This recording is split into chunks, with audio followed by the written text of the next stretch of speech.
Oh, yes. What is up? Bill, Darko, David, Gershi, Martin, Colin, Siarhe, Jack, James, Pow. Hey, if you guys are joining in, open up the chat box and type in where you are tuning in from. And a little bonus for you, if you want other people to see what you're typing in and not just me, above where you type is a little drop-down menu. You can change that from all panelists to all panelists and attendees. And then everyone can see what we're typing in the chat. Nick is from Pomona, California. Jack is from Shiner, Texas. Colin is tuning in from Fort Collins, Colorado. How perfect is your name and where you live? We've got Sweden in the house. We've got Darko from Slovenia. Larry is from Tucson, Arizona. Powell is from Warsaw, Poland. Bill is from Columbus, Ohio. Harris is from Greece. Kevin's from Lincoln, Nebraska. Don is from Chicago. Gershi is from Chestnut Ridge, New York. Ida, or IDA, is from Minneapolis. AJ's in Romania. Wow, people jumping in. Siarhe is from Belarus. I'm sorry if I'm mispronouncing your name. Man, all over the world. That's what I love about VIP. You guys are right on time. I'm going to give people 1 more minute or 2 to join if they're new to Zoom, figuring out getting that software installed real quick. And then we're going to jump in. Those of you that are here already, so we've got the chat box. That's where you can chat with each other. If you change the drop-down menu above where you type in to all panelists and attendees, then you can chat to each other and not just to me. Everybody can see what you're typing in. And then in your questions, there is a Q&A box. I want you to open that up. And that's where I want you to actually type in your official question or questions. You only have to type it in once. I can see them all linearly. I can mark them off as I go, so I know that I've got you answered. But that's where I'm going to be checking for questions, not in the chat box. I'm going to be looking a little bit at both. If I have a clarifying question, you can jump in and answer for me in the chat box. But other than that, what we're going to do is go for a little over an hour. I'm going to answer as many questions as I possibly can here live.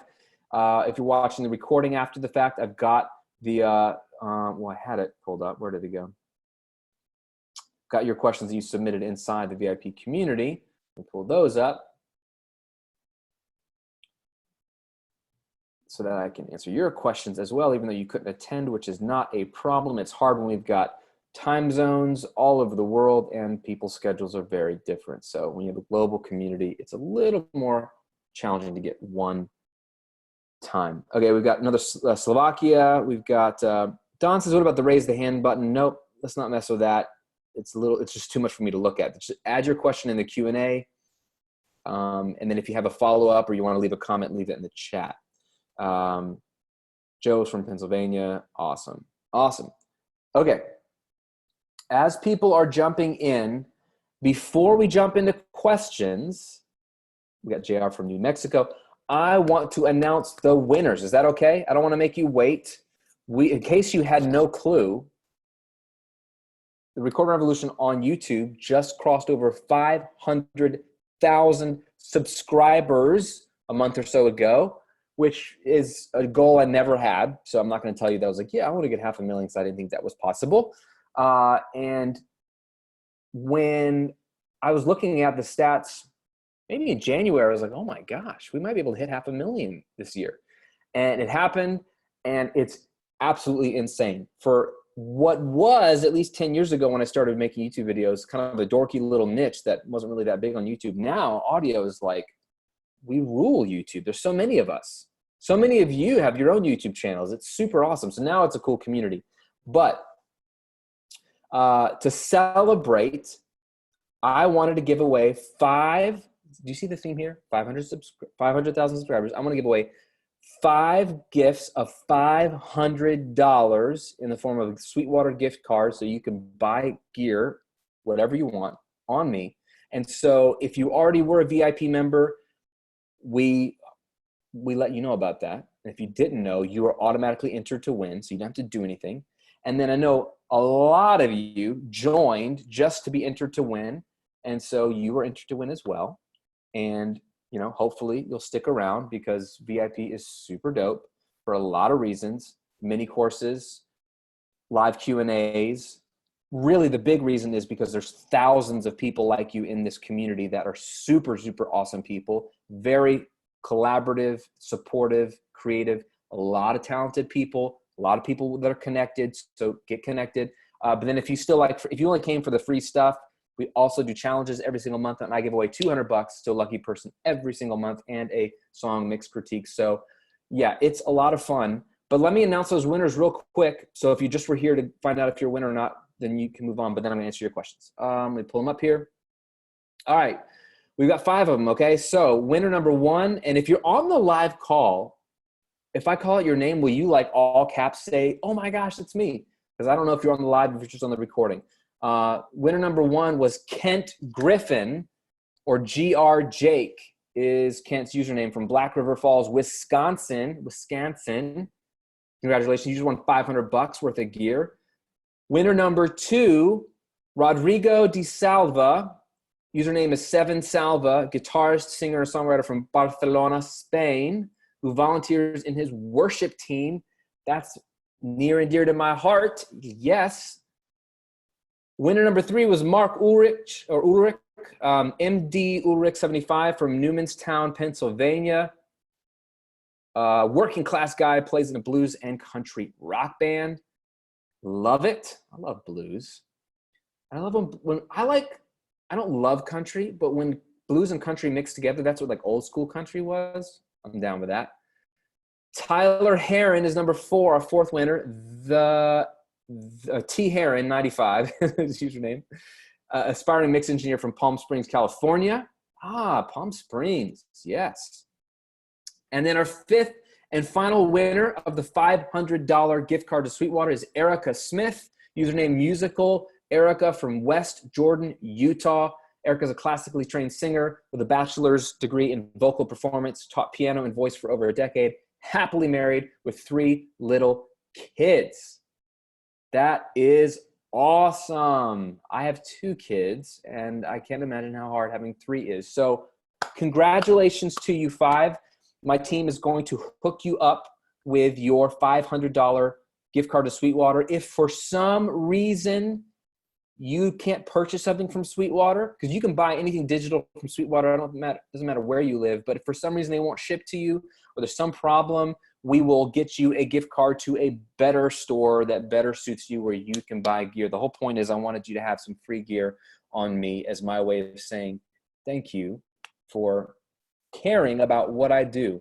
It's completely ridiculous and humbling that I've been able to impact so many of you. So happy clap for all you guys. And if you didn't win, do the challenge this month and you can still be entered to win $200, and do one next month. You can still be entered to win $200. And I'm going to try to love on you for the next hour while I answer your questions. All right. So Nick said, I highly recommend VIP. Thank you so much. Don says, clap, clap. Martin says, congrats to all you guys. Darko says, congrats, everyone. Larry says, congratulations, all, with lots of exclamation points. Gershie wanted to know, will you be giving a course on Slate All Access Bundle or Slate Academy? No, I saw that on Instagram. I'll have to check it out and see what Steven's doing. All right. Here we go. Let's answer some questions. Again, if you're just jumping in the live call, there's a Q&A box. That's where I want you to type in your question. You can chat to me in the chat box, but I'm going to be looking for questions in the Q&A box. Just leave it once and I'll mark them off as we go. Miranda Michelle says, what are your best tips on mixing pop vocals? I mean, there's so many. Compression.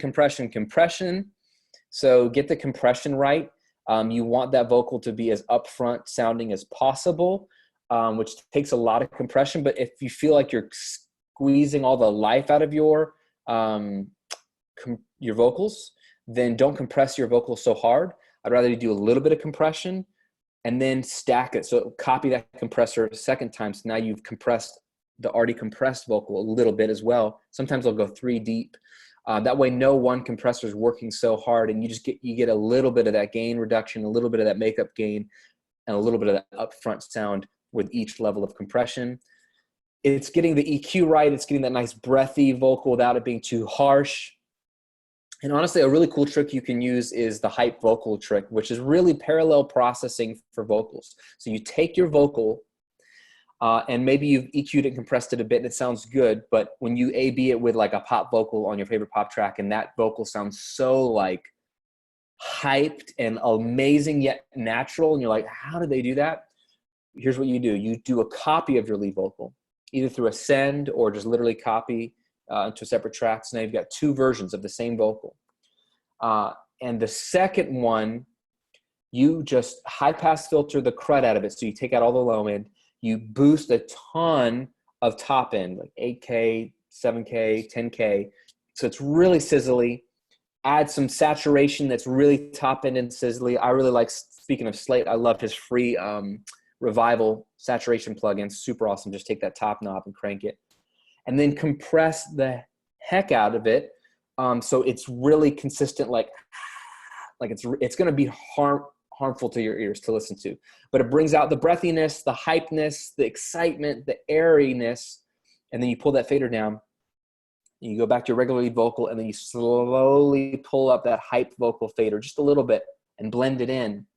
All of a sudden, your lead vocal is going to pop out of the mix without it sounding unnatural. That's probably one of the most powerful things you can do. Great question.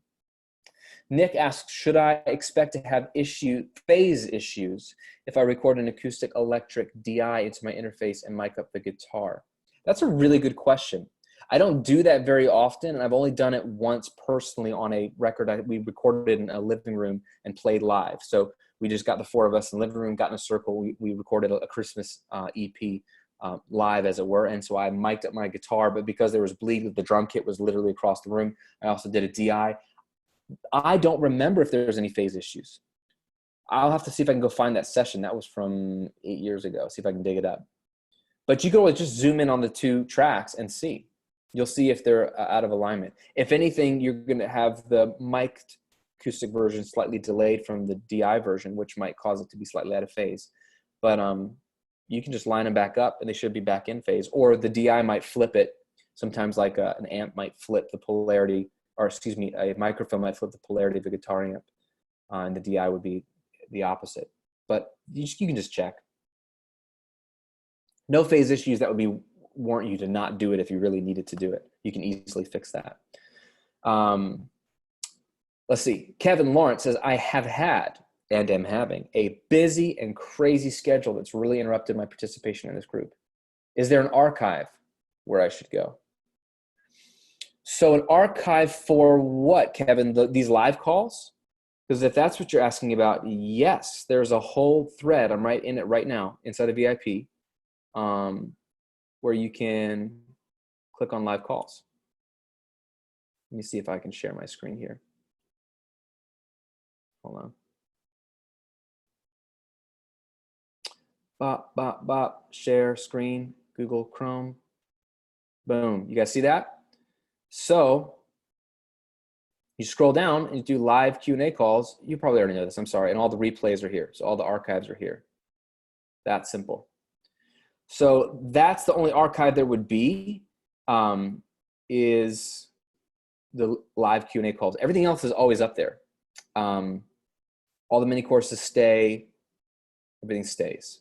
So even if you're busy for a month or two or three, and I get what that's like, you can come back and catch up on the Q&A calls and then just jump. I don't know if you're the kind of person that has to like go back and read a bunch of the comments and forums and stuff. I would just jump into wherever you are that day and take advantage of the people, because the people are always there. So great question. Let me mark that off. Where did it go? Boom.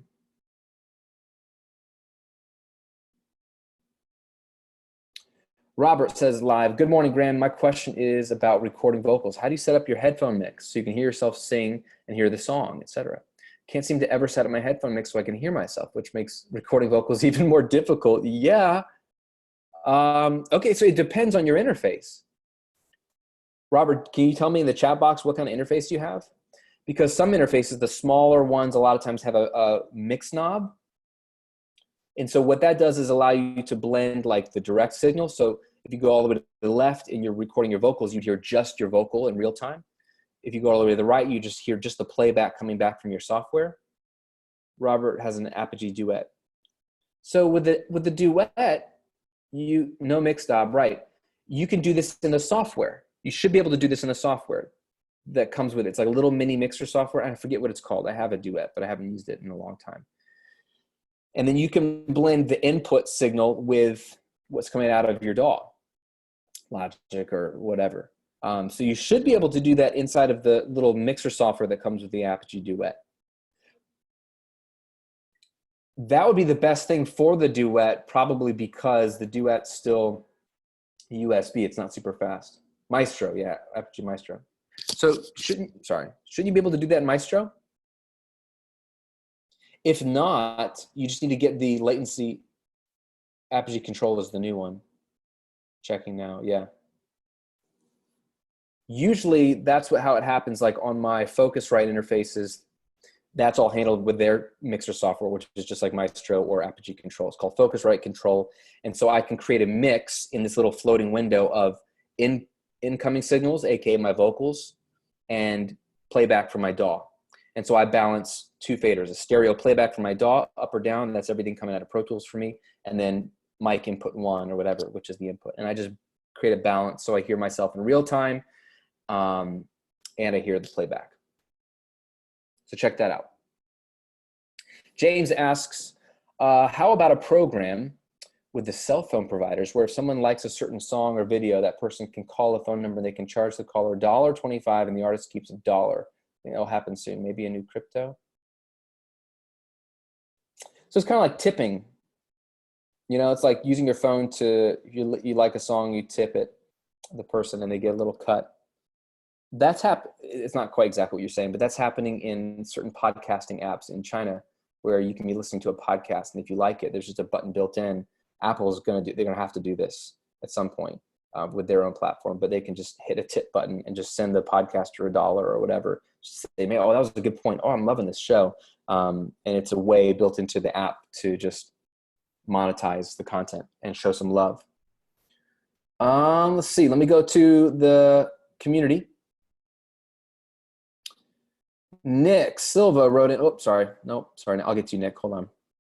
Kavdi wrote in, Graham, as mentioned before, I've learned a lot from your educative tutorials. My question is, you have said to stick to a particular DAW and not waste on other investments. So do you suggest upgrading to a new version of the same software that we already own? Is it beneficial? Oh, that's a great question.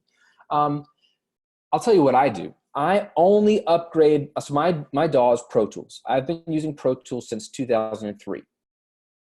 Yes, 2003. So when I started, it was Pro Tools version 6.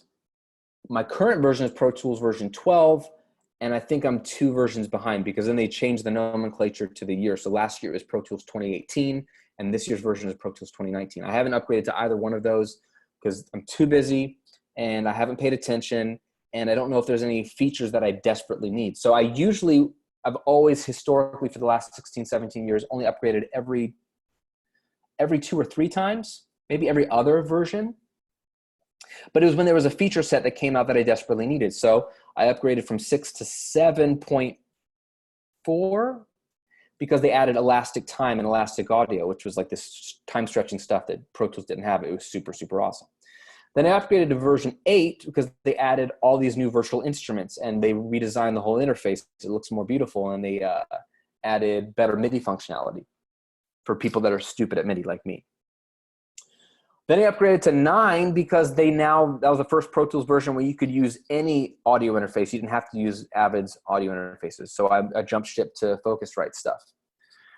I upgraded to version 10. That was a mistake. There was nothing really in version 10 that I needed.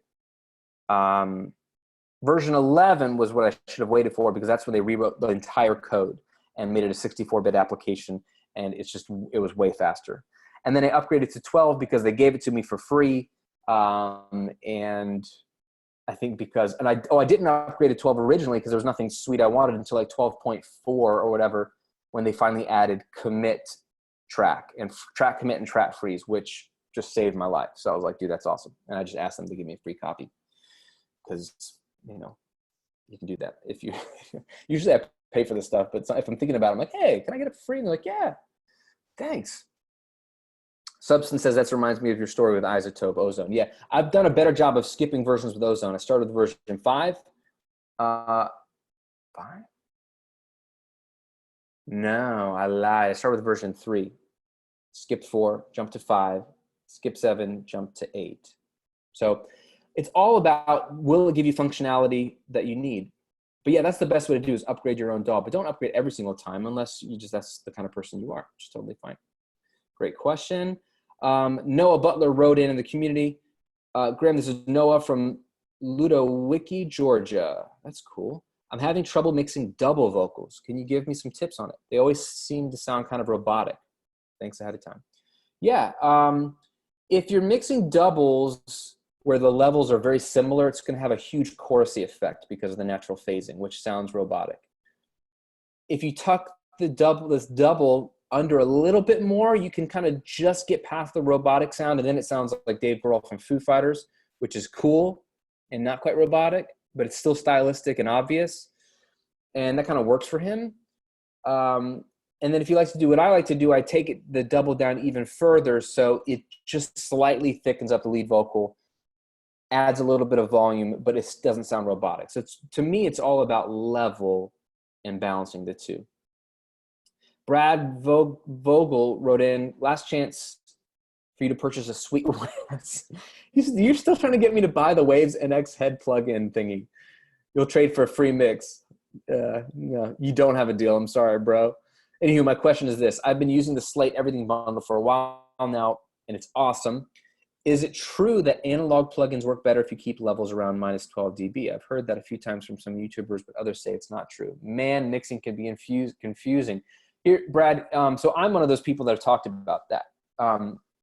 So yes, it's true for most plugins, but you could just check the manual, or go to the product page and download the PDF manual or something.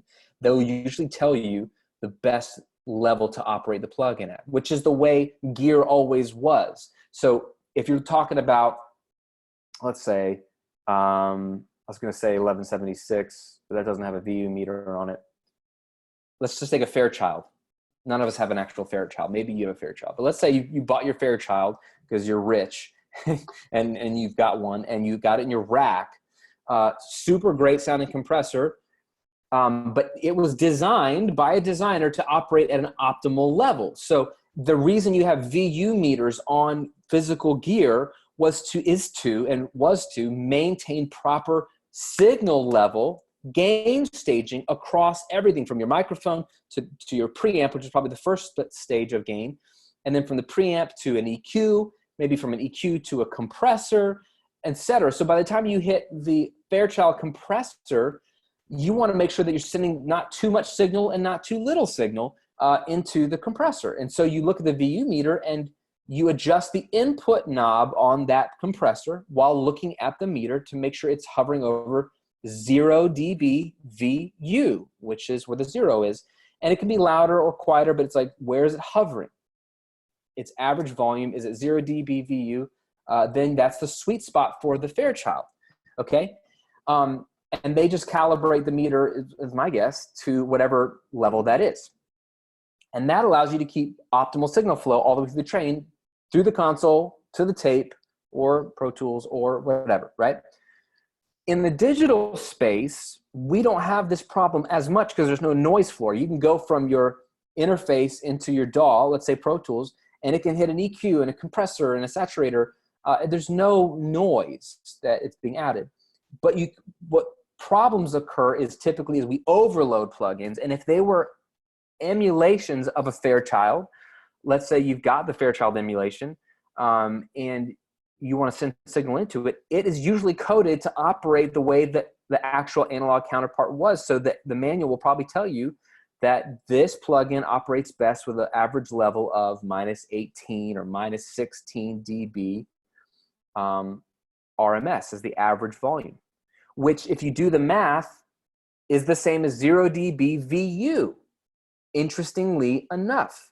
So that's where you hear people like me and others saying, gain stage your tracks before they hit plugins so that the average volume of your tracks are around minus 18 RMS, minus 18, or minus 16, not peak volume. You're going to peak louder than minus 18, but the average volume so that you're sending the optimal signal into the plugin, because that's just the way it's usually coded. Now, I don't know if all plugins are coded this way. Certainly the analog ones are that are emulations. But don't obsess over it though.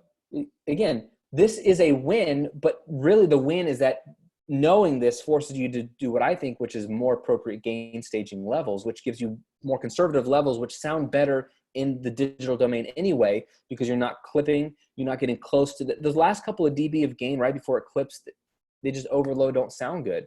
And there's no problems if you mix quieter. You don't lose anything. So you gain something, you don't lose anything. That's the big win in this story. Great question, Brad. No, I don't want your Waves NX plugin.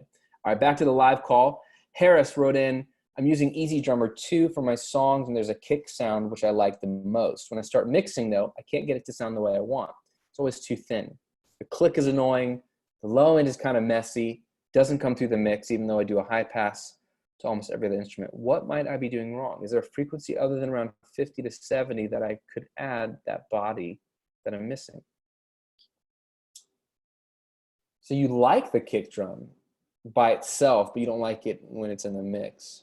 That's interesting. I mean, I have Easy Drummer 2, and I think some of those drum samples are super, super hyped. So you got that scoop kick drum sound where there's a lot of low end, a lot of click, but maybe there's not a lot of thump that might be in the lower mids, maybe anywhere from 100 to 300. That's dangerous because it could get muddy, but it also could be where there's some weight to the kick drum. A lot of times what I do, Harris, is I layer kick drums, and a lot of people do. So the best kick drum sound sometimes is 2 or 3 kick drum sounds blended together. So maybe that's part of the problem. Jeff, when posting tracks for feedback, what's the best way? Link to SoundCloud? SoundCloud's easy in VIP because the software we use automatically embeds it. You just copy and paste the link, and I think it just creates a player. But anything, let me ask you guys in the chat, what do you prefer to use when you're posting your tracks for feedback? Let me know in the chat box. But yeah, SoundCloud works really well for this community. And it's free. Nick says SoundCloud. Darko says SoundCloud. So yeah, maybe Don says SoundCloud. Substance says I plan to use Bandcamp. Yep. Yeah, for me, I would use SoundCloud because it's easy and it embeds really easily. YouTube will work also. Yeah. That'll embed also. Jack Mayer says, Graham, when mixing, if you are peaking on your mix bus at like -3, can we just pull the fader down a little bit to hit the master bus softer for some headroom before sending off to mastering? Or should we go inside the mix to turn on the tracks? Really good question. So if you're talking about you're at the end and you just want to send it to mastering, you can totally turn the master fader down. That's the easiest thing to do. Unless you're in Pro Tools. In Pro Tools, for whatever reason, Avid, if you're listening, the master faders are coded, the actual master faders, because you can create any kind of faders. You can have multiple master faders. But the way the master faders are coded is that the fader, let's say it this way, the plugin inserts on a master fader are post fader. Don't know why. What that means practically is if you pull the master fader down, the way the signal flows in Pro Tools in a master fader is that level reduction on the fader then happens before the plugins above it, which makes no sense visually, I understand. So that's not a problem unless you use compression on your master fader. And then that means if I turn my master fader down 3 dB right before mastering, but I have a mix bus compressor on that fader, I'm now sending 3 dB less signal into the compressor, which undoes my compression. It changes the way the compressor is getting hit, right? So just keep that in mind. If you're not in Pro Tools, none of that matters. If you are in Pro Tools, you can see, oh, he says, I'm in Logic. That's good to know about Pro Tools. So you should be fine. As far as I know, Logic doesn't work that way. But you could test it with a compressor. You could sort of see if when you pull the master fader down, does it send less signal into the compressor above it. If not, no, just pull it down and you're good. Joe writes in, using Studio One with a Focusrite 2i2. I have latency less than 10 milliseconds, but still timing is an issue when recording while monitoring pre-recorded tracks. So, yeah, 10 milliseconds is still noticeable. So if that's the case, you can do what I've done for years before latency got really, really low on native interfaces, which is just mute your track inside of your DAW, inside of Studio One, and monitor in real time off your interface using the Focusrite control software. So you're just blending, you're hearing yourself in real time, and you're not listening back to playback off of your track, just the other tracks in Studio One. That works really, really well. That's what I've done for years. Back when we had USB 1, and it was slow as all get out. J.R. Shaw says, Graham, thanks for taking our questions. Any thoughts on Izotope's Neutron 3? The mix assistant seems too good to be true. That's a really good question. I've never used any version of Neutron, and I haven't played around with the mix assistant. Generally, I live my life as if it sounds too good to be true. It is, but I haven't played with it because I will tell you a lot of plugins are getting super duper smart, and because the engineers behind them are getting really creative and they're coming up with really cool tools. So in the plugin world, I don't think things are as too good to be true as other things. So I haven't played with it, so I couldn't give you a straight answer, but I'll check it out because I love Izotope. Steve writes in, other than helping, or excuse me, on the live call, other than helping the kick out from the bass, what are other good uses for sidechain compression? A lot of it. I mean, so sidechain compression can be used to make your synths or make your strings or a pad like pump with a kick drum. So that's what a lot of EDM music does, is they'll use the kick drum, excuse me, to feed a compressor on a synth so that when the kick drum's hitting boom, boom, boom, boom, it then is pumping the synth. So the synth is a womp, womp, womp, womp, and it can create that timed rhythmic effect for like a consistent like womp. It makes it pump. So it's just using one track to one track's rhythm and timing to like apply it to another track, which is really creative and cool. Good question. Let's see. Back in the community, Mariana Molino writes, Graham, I know you're a songwriter as well as a great mixing engineer. My question is about that first topic, songwriting. Do you have any tips on how to write lyrics? I struggle a lot with putting into words the ideas that I have and make them match the song. Thanks a lot. Mariano, lyrics are the hardest thing for me. There's two types of songwriters, excuse me, three types of songwriters. First type are like super songwriters that all of it comes naturally for them. It's not that they don't work at it, but they're just geniuses. Then the other two are either lyric songwriters or music songwriters. And not that they can't do both, because I do both. I write my own songs. I write songs for my band at church as well. I collaborate with other people and write songs. But I primarily hear music and can come up with musical ideas and vocal melodies. That's kind of where my expertise is. Lyric writing has always been my weaker side. And so back in the day, my songs were awful for a lot of reasons, but the biggest one was the lyrics were just the dumbest thing. I think I have a song I was writing about my friend, and I had a lyric like running through a meadow. Running through a friggin' meadow. If that's not the dumbest lyric idea or metaphor, then I can't think of what is. So my brother still like calls me up every once in a while. He leaves a voice text. He'll just sing. He's like, running through a meadow, just to remind me of how much I sucked back then. So lyrics have been a weak spot for me, and so I've worked really hard to get better at them. So I'm not the best person to give you tips on lyrics, but maybe I am because I've come a long way and seen improvement. What helps me is, Robert, by the way, says, check out a book called Writing Better Lyrics. He got it on Kindle for $4. One, inside of VIP, I would check out Martin Sutton's mini course, right? So you've got, where are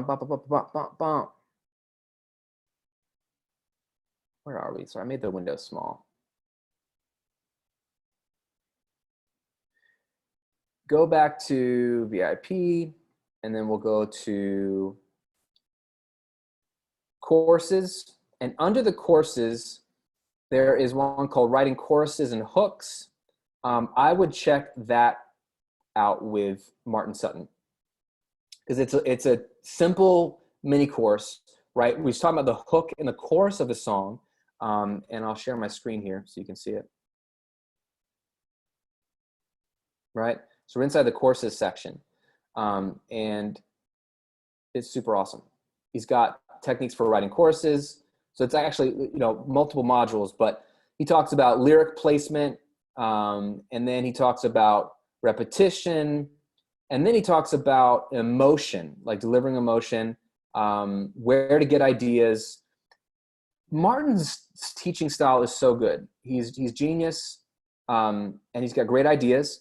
But what works for me, so watch that, and if you haven't already, watch it. What works for me is I write music first, because I have to, the music is what you hear first. So you go, oh, I like this song. I like that. I cannot start with lyrics. That makes no sense to me. So I start with music, because the music is the most important thing, because people like or don't like the song based off the music initially. Then I write vocal melodies, because I'm a vocalist, and I hate songs with generic vocal melodies or amazing lyrics, but they're shoving them all over this random melody that doesn't even make sense. I like well-crafted melodies that are stuck in my head.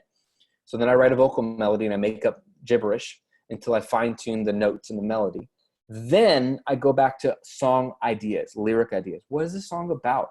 One thing that I learned from Martin Sutton, and one reason why I promote his stuff, and one reason why I asked him to please give us a course inside for VIP, because I really love the way he teaches, is he makes it so simple.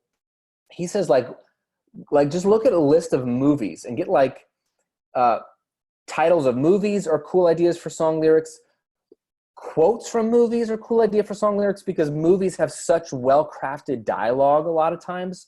You know, like "You Complete Me," Jerry Maguire. I mean, it sounds cheesy, but that's such a profound line that you could turn into a song. Finding cool nuggets of dialogue from movies and TV shows that are just like, just the line, or even coming up with a name of a song that's just profound. Like if you saw the song name, you'd go, oh my gosh, what's this? I want to hear this song. It can be a starting point, because it's just like you have musical hooks that you could build a whole song out of, right? Like I just did this collaboration with Ill Factor. The song's called Thief. And the music started with him just doing this little humming thing. It was like,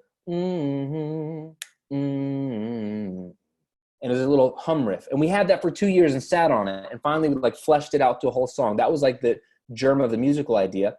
And then the lyrical idea came from me as more of a concept. And it was more of, it's a story in the Bible about Jacob, and his name in the Bible means to take the heel and deceive. And he was a thief, and then God changes his name. So it was like this cool lyrical motif, but there's certain passages of scripture, actual Bible verses, that were interesting if you said them out loud, like a phrase and so I put those to music. So check out Martin's stuff. Look for a movie line of dialogue or a cool concept. It's just like he has a whole concept where he teaches have an exclamation, like a command or a line of like, I'm going to love you forever. Like that's like a bold exclamation. That could be a whole song. Or like loving you is killing me. Like that could be the name of a song, and then an idea for a song. So you've got to like have some germ of an idea, as opposed to just writing nothing and seeing if it turns into a song. I'd rather you start with a little idea and then build the lyrical song out of that. Here in the chat, Jeff said, regarding lyrics, apparently John Lennon found inspiration for the lyrics for the benefit of Mr. Kite from an old poster in a curio shop. Love it.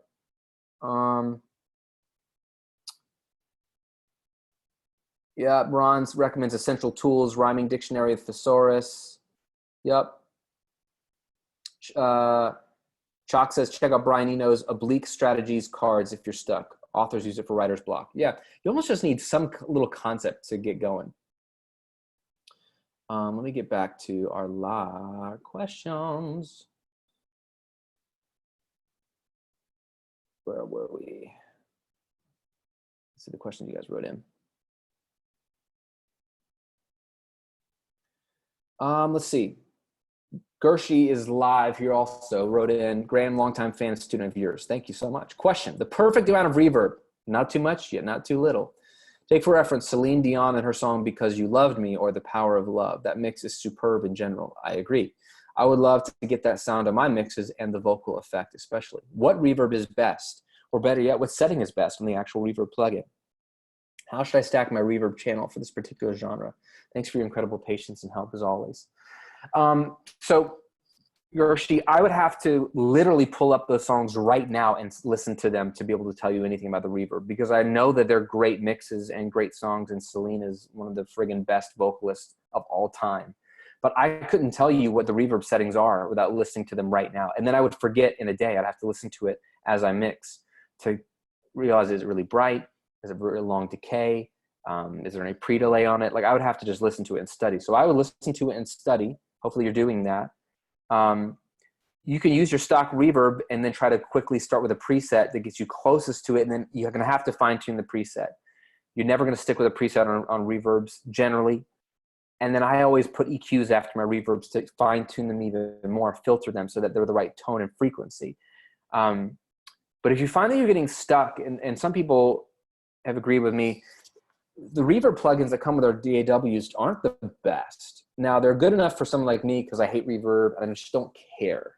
So I'm not the best person to give you reverb advice, but I do know that there are better reverb plugins than the ones that come stock that cost more resources to sample real spaces and take more CPU power, but they can be worth it, and some of the presets might be totally worth it to check out. But the key is just to honestly study. Good question. Dennis Reap wrote in, Graham, every time I make electronic music, people say it sounds like video game music. This especially relates to instrumental tracks. I was wondering if you had any tips on how to make an electronic song sound more natural and radio friendly. Really great question. I would say you get way more value out of asking Ilfactor, my buddy Ilfactor. Check out Beat Academy, or check out his YouTube channel, Beat Academy, or ilfactormusic.com. Because that's all he does is electronic music. What Il does is he'll take patches and sounds and synths and whatever you would use to build a song, and he never leaves it that way. He throws distortion. That's like his secret, is he throws distortion on everything, and it filters it, and he distorts it, and he compresses it, and he just manipulates it so it sounds grainier and more analog-y and dirtier and less video gamey. And then he tries to use real samples, like real strings, real sampled cellos. He tries to use real drums that are sampled. And it's all sampled. He does it all on a keyboard. I've been in his studio. It's a tiny little box, and he makes friggin' amazing stuff. So it's not that he records real instruments often. It's just that he uses really good samples that are real and blends them in with the stuff. So that's usually a big, big thing. And then Jane wrote in, Graham, the calls are a pretty great music producer clinic. Question I have now is whether you use an ilok and what guidance you can offer on using Slate Digital. I know you use it. Do you maintain a subscription for Slate? And have you any other favorite tech tools like that? So I still use an ilok because Pro Tools requires an ilok. It's a very old-fashioned way of handling software, but it's what Pro Tools requires. So I've always had it for 17 years. It's never been an issue to me. So many people that have been so irritated with the iLok call it a dongle. It's never been an issue to me. Just pop it in your computer. And the Slate stuff, I don't have a subscription. I just buy plugins. But that's because I've been using his stuff long before the subscription. So, and I just kind of buy a la carte what I want. As far as any other tech tools like that, I just use a few simple plugins. I love Izotope Ozone, just a super dope plugin. What else do we use? You know, a really cool tool, if you're releasing your own music, is eMastered. It's just like Lander, their competition with Lander. I'll use eMastered a lot to do a quick master of songs. I'll master it myself and then run it through eMastered and see which one I like better. And that puts a nice finishing touch on my mixes. I really, really enjoy that. For example, my most recent track I did called Thief that I was just talking about, recorded it, mixed it myself, but I just ran it through eMastered for the final version. So what you hear on Spotify or Apple Music is been mastered by a robot. And I think it sounds really good. Great question. Back to the live questions.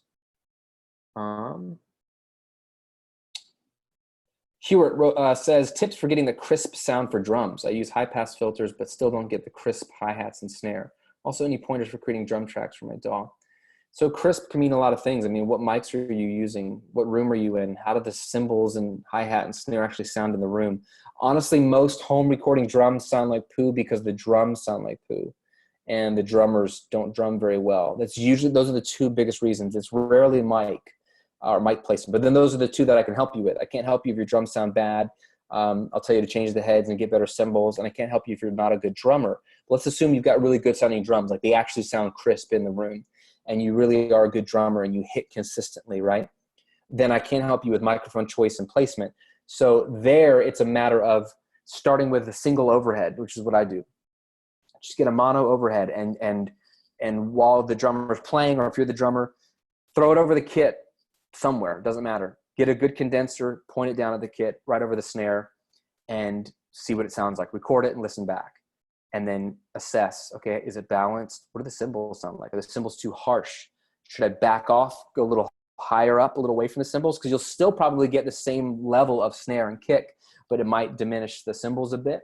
Maybe that'll help that. Maybe you want to go closer to get more cymbal wash. Maybe you want to swap out the mic. You're still only on the single mono overhead at this point, because you're really trying to just get a sense of the picture of the kit.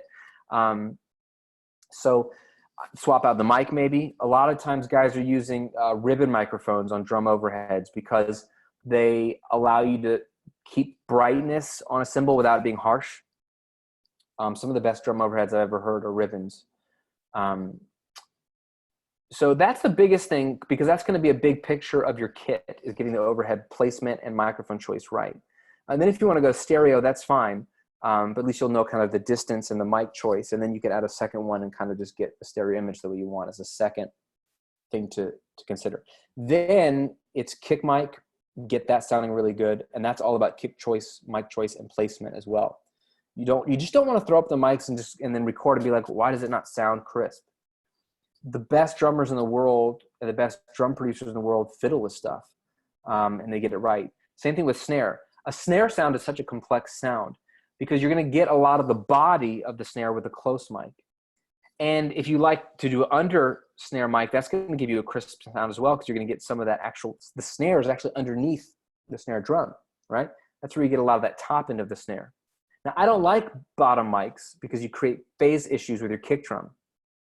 But I get them a lot when I mix, and they're very common, so that's not a problem, but you just blend some of that in. Otherwise, it's the close mic, and then it's the overhead that's going to give you the top end sound of your snare drum, and then probably a sample at some point to give you some air. So hi-hats, again, how good do the hi-hats sound? What mic are you putting on them? How close to the edge are you? Are you closer to the bell or closer to the edge? That's going to change. Are you angled away from them or angled right down on the hi-hat? That's going to change how bright or dull or dark they sound. So it's really about mic choice and placement at that point. Solomon asks live, for a brand new engineer, about how much time should I invest in watching tutorial videos before I start attempting to record and mix on my own? 0. Okay, I make a living selling tutorials, and I put out free tutorials every single week. I love tutorials, and I believe in education. That's why I'm in the business of education. But do not wait to start. They go hand in hand. So make music right now. Record and mix on your own right now. And then simultaneously go through material. Watch all the mini courses here. Watch all my YouTube videos. If you want some of my paid stuff, jump into Mixing University, jump into Total Home Recording. But don't buy my stuff or watch a ton of YouTube videos or somebody else's videos and then wait to record. You only learn by doing, and it only makes more sense when you've had experience. When I talk about boosting and cutting frequencies and gain reduction on a compressor, you might get it conceptually, but it makes so much more sense and means so much more to you when you've screwed up a vocal because of compression. You're like, oh, yeah. And then you can, watch it, go do it, and you're like, yeah. So it's a both and, right? View tutorials as part of your internship, your virtual internship.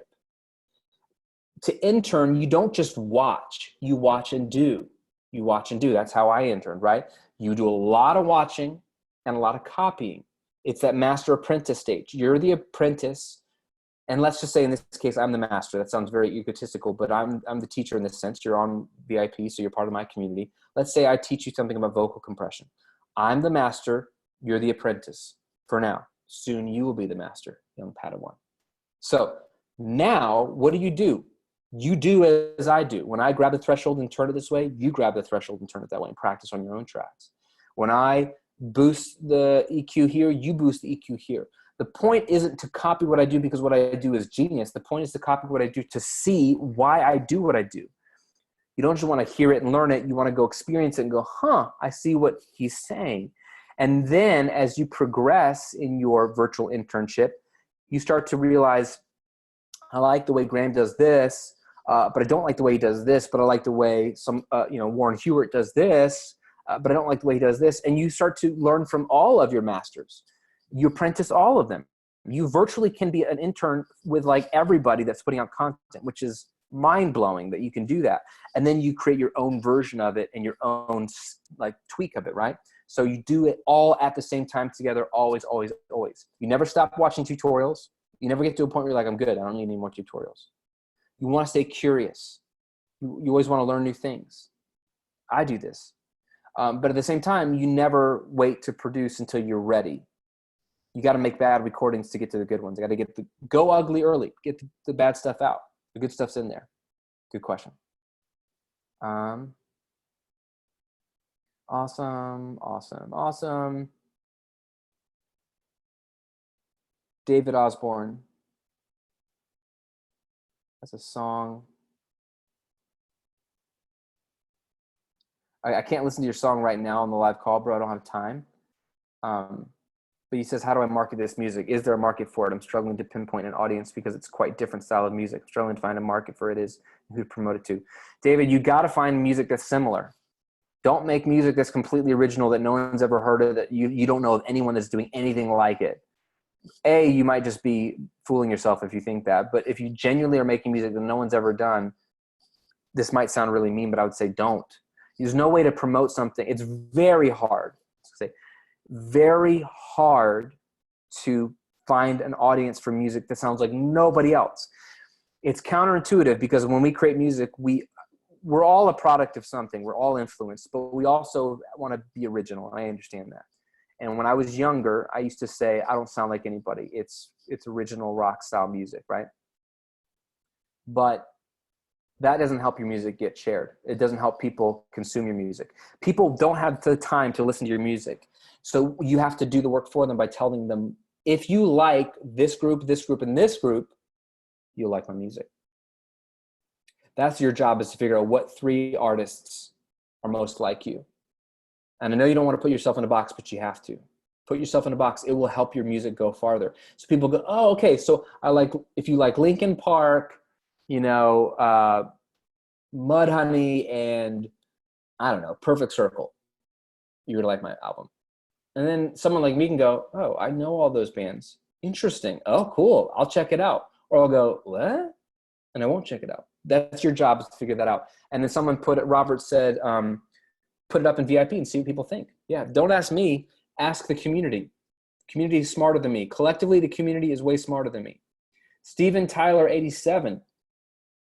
The Steven Tyler? Dream on! That would be super dope if you're here, Steven. I love your vocal range and your funny hats sometimes. Will I see a great improvement if I switch to recording drums through a Claret 8X pre interface versus the Behringer X18 digital mixer that I'm going through? I'm running USB from the mixer straight into Logic. Not sure if the dollars is worth the quality improvement running Slate Everything bundle for mixing, etc. What's the Behringer X18? Is that just their console? Like the X32, but just 18?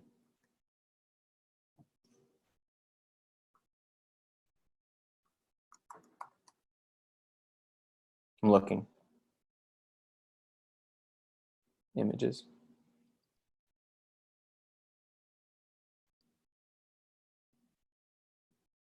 Does it have a screen on it?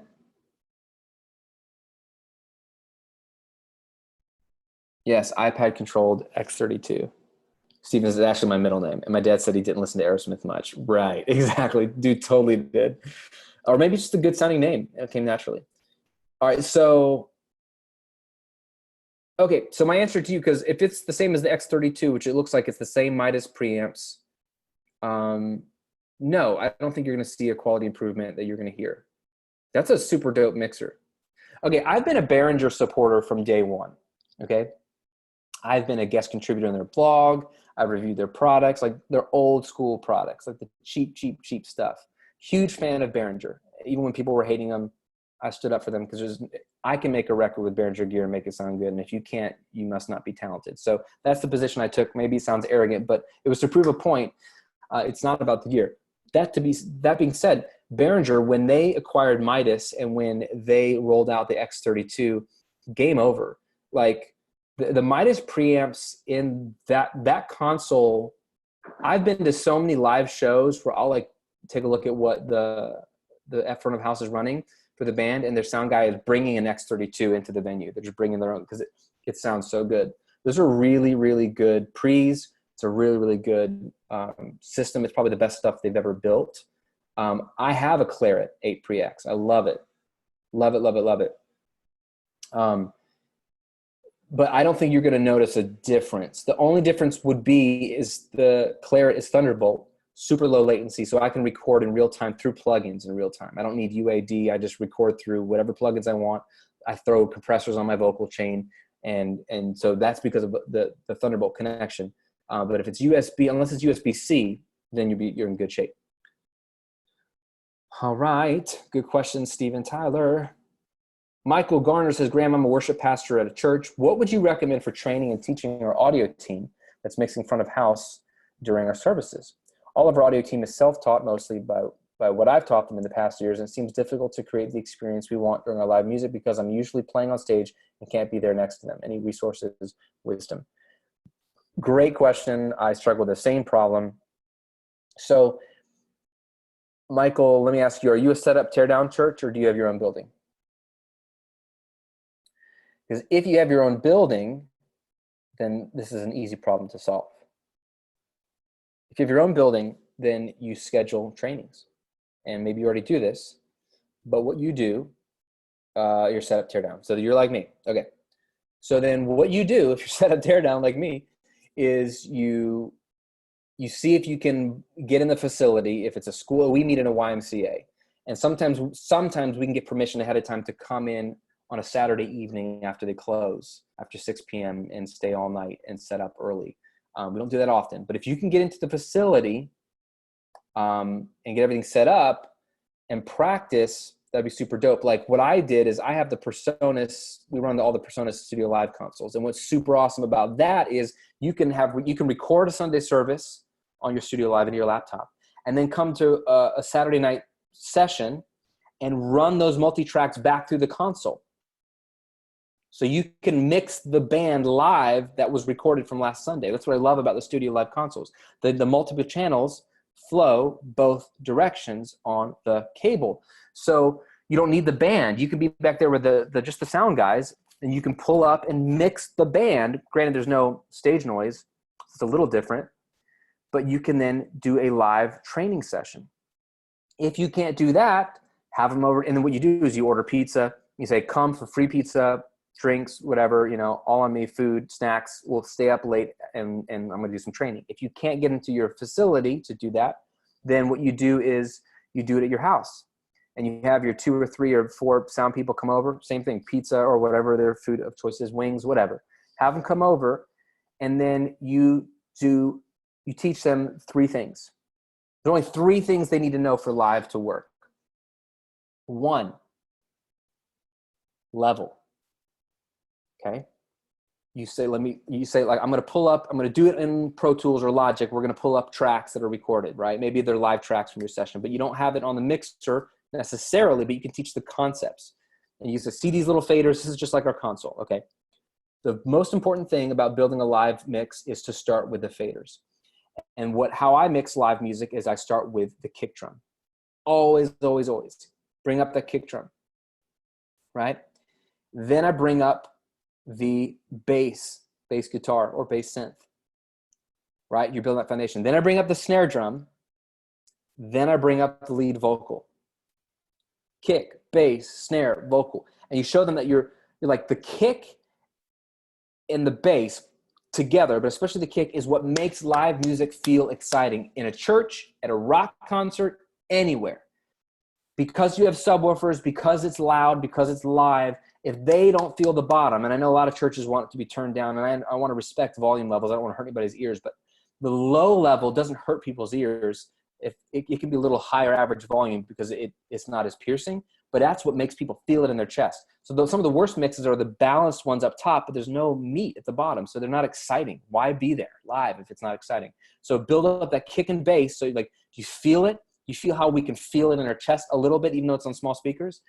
And then snare, because the snare is the backbeat. Boom, bah, boom, bah. It's what moves us, right? Most important. Really, the vocal is the most important in a church setting because it's the lyrics that we're singing, right, to worship God. But you need to feel the kick and the bass and the snare, then bring in the vocal. And then you tell them, these are the 4 most important components. They all need to be heard and felt at all times. Now let's build the rest of the mix around kick, bass, snare, and vocal, okay? And that's going to mean the keyboards and the guitars are probably going to come in next to fill in the actual, so you hear the music beyond the bass notes. And then the other drum instruments and the background vocals and the harmonies, percussion, any loops or whatever. But teach them how to build a mix with faders first. You can do that in your home, in your DAW. That's lesson 1. And then ask them questions like, does this make sense? Do you have any questions? And just get that concept in their head that, like, look at every band member on stage after you've built out a balance that you think is 80% of the way there. Look at every band member. Can you hear what they're doing? If you see the keyboard player doing some little moving thing, but you can't hear it, turn it up. And then teach them that this is not a static thing. This is a thing that lives and breathes throughout the song. So if you see the female vocalist all of a sudden on the mic and the lead worship leader is not singing as much, you should probably turn her up if you can't hear her, right? So that could be a whole night lesson, or you could do it all in one night. That's the most important thing. That's step 1. Step 2 is EQ. Teach them EQ. Show them some of my basic EQ videos, right? They're free, you know, or show them some stuff inside of VIP. Teach them how EQ works and how to think about EQ, how this is like level is the most important thing. And that gets you some balance. But what if it's still hard to hear like that guitar part and that keyboard part because they're kind of in a similar frequency spectrum?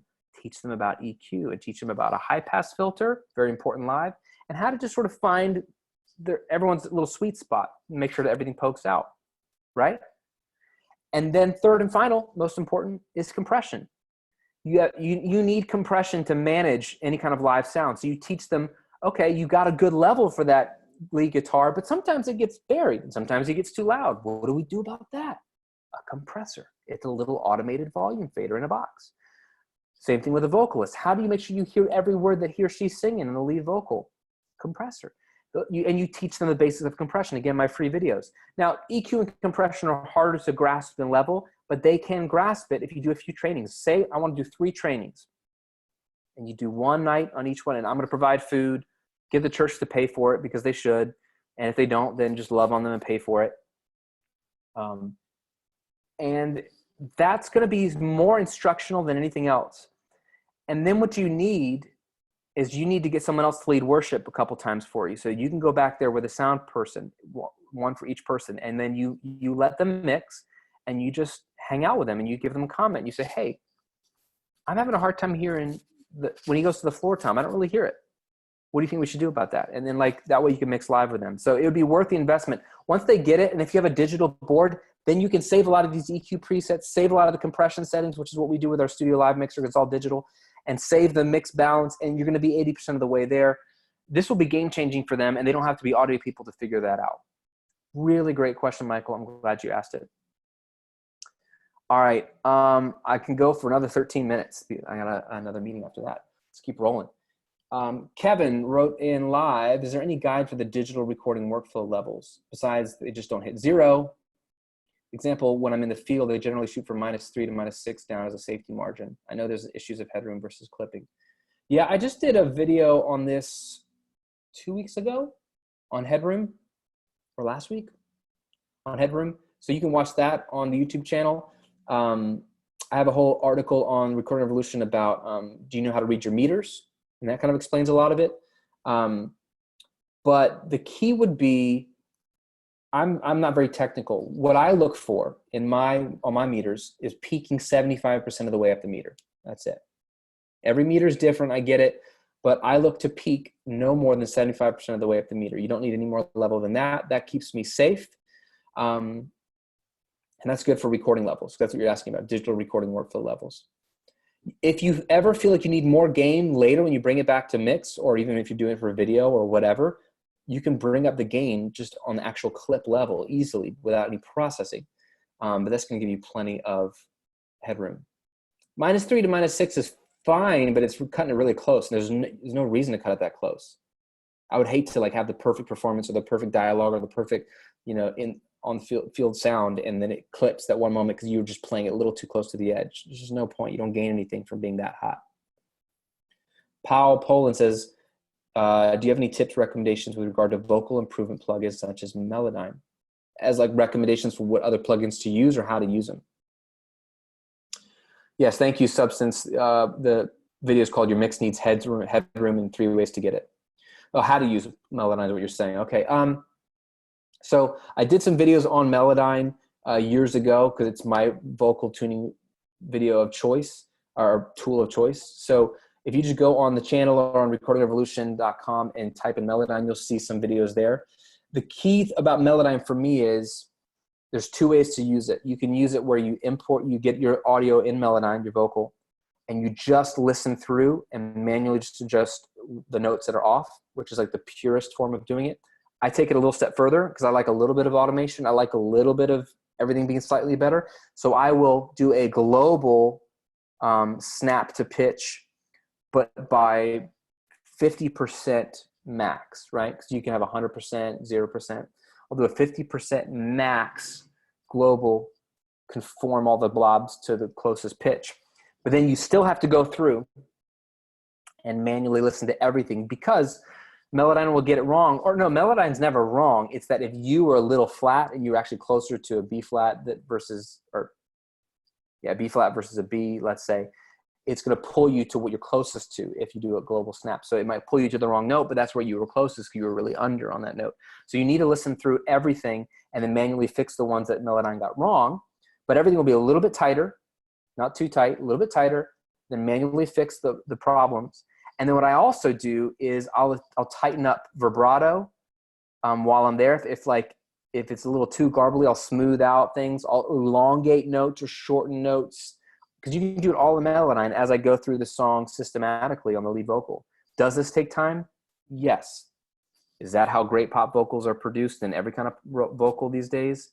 Yes. So if you want your vocal to sound as good as the rest, take the time to do it right. So again, that's why I have editing as a separate phase. I don't do this during the mixing phase, because I don't want to be thinking about timing and tuning and fixing. I want to be thinking creatively. So great question.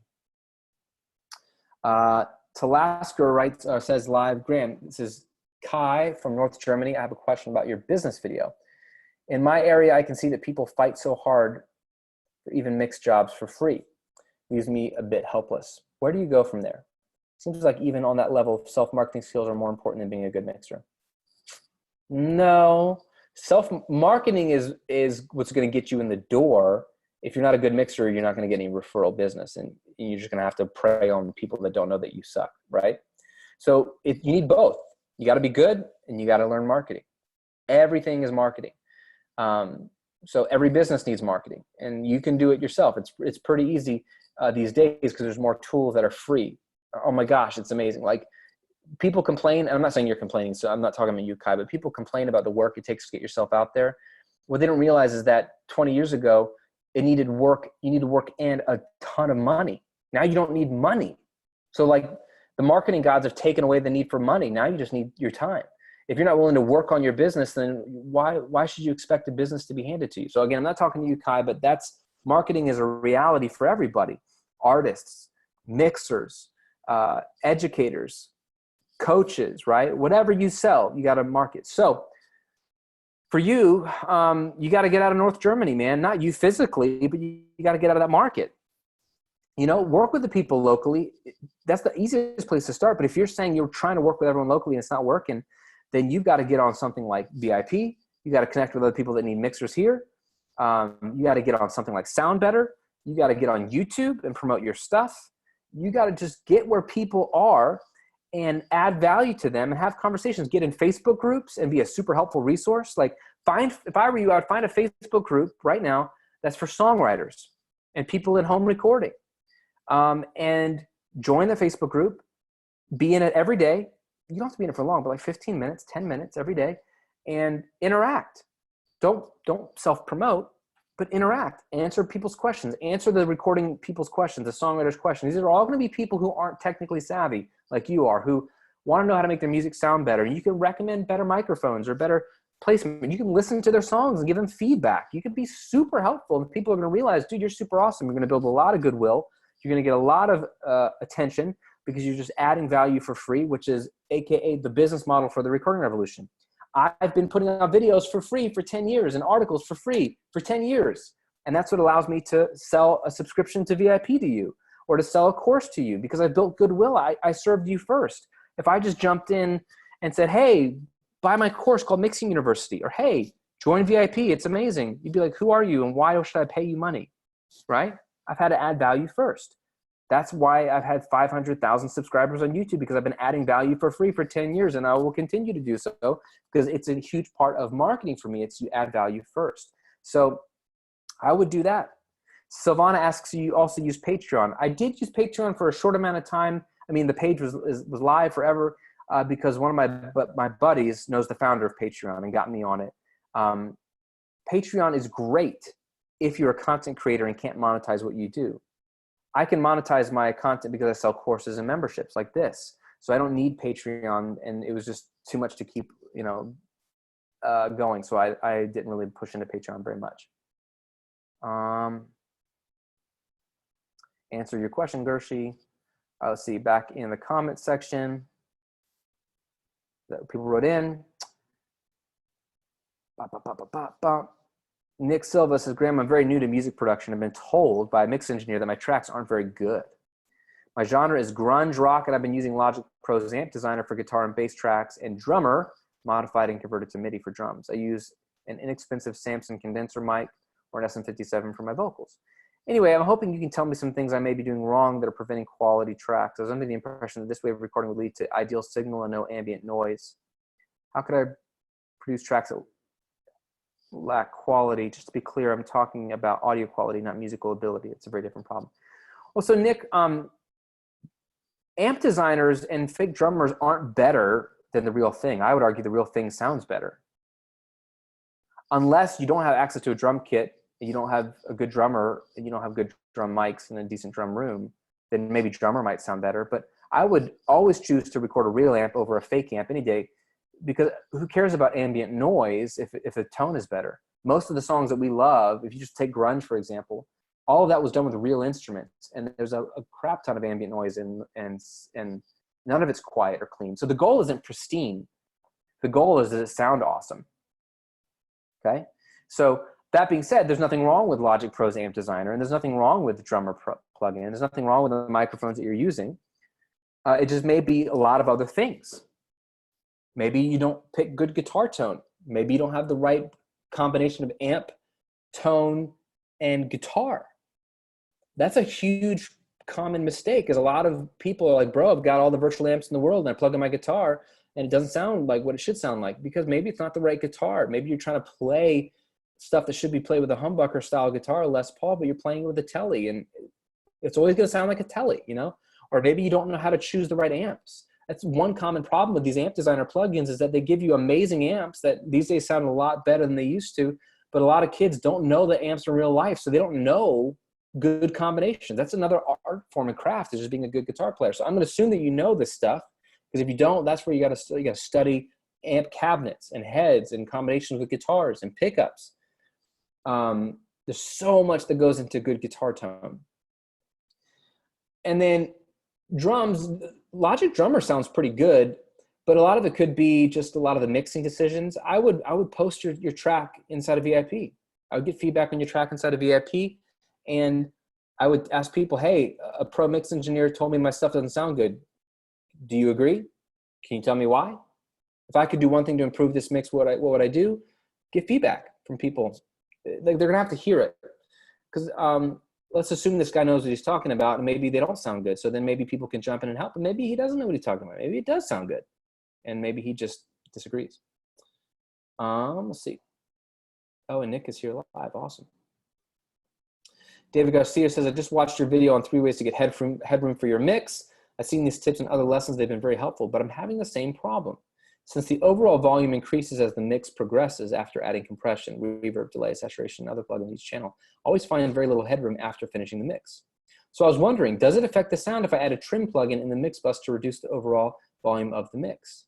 What would be the best way to make headroom after finishing a mix right before it goes to mastering? Great question. Two things I want to say. One, David, is yes, mixes tend to have the capacity to get louder as you add plugins, but fight that. Fight that. Adding a compressor should not make your track louder. I mean, that's not true. It will add overall average level, but your peak level should be about the same. Adding an EQ should not make your tracks louder. If you do any boosting or cutting, you should always level match the EQ plugin so that it's the same level as before. It's just the tone has shaped, right? So I always look at the output and the input of my plugins to make sure that what I'm adding is just affecting the track's tone and vibe and not affecting the level as best as I can. Now, compression overall will change the average volume.